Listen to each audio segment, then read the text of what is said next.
ही सेजल माझी छोटी बहीण आणि आम्ही आज सगळेजण हिच्या साखरपुड्याकरता कोल्हापूरला आलेलो आहे. स्वतः इव्हेंट मॅनेजमेंट करते आणि स्वतःच्या साखरपुड्याचं मॅनेजमेंट तिने एवढं सुंदर केलं होतं, बघून इतकं छान वाटलं. अगदी गप्पा रंगल्या.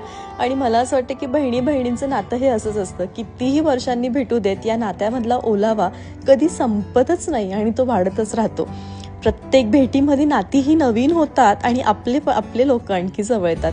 आज या नात्यामध्ये आणखीन एक नवीन नातं ॲड झालं आहे, ते म्हणजे सेजलचे होणारे हजबंड. पहिल्याच भेटीत सांगून टाकलं, मी तुमची मोठी साली आहे. विषय संपला. मग काय, मावशी आली, तिच्याशी भेटली आणि आता ही सासूबाई होणार आहे. त्यामुळे सगळे नाते असे डोळ्यासमोर बदलताना खूप सुंदर वाटतंय.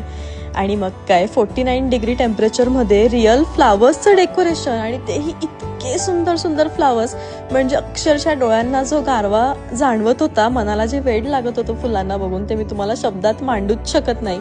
आणि इतके सुंदर फुलं, ऊन म्हणताय मी, आणि फुलं गारवा द्यायला काही मागे हटत नाहीयेत. एवढे लोटस आणि एवढ्या सगळ्या गोष्टी, फक्त फुलंच फुलं. आणि मेन इव्हेंट संध्याकाळी आहे, त्यामुळे ते बघायला तुम्हाला आणखी जास्त आवडेल.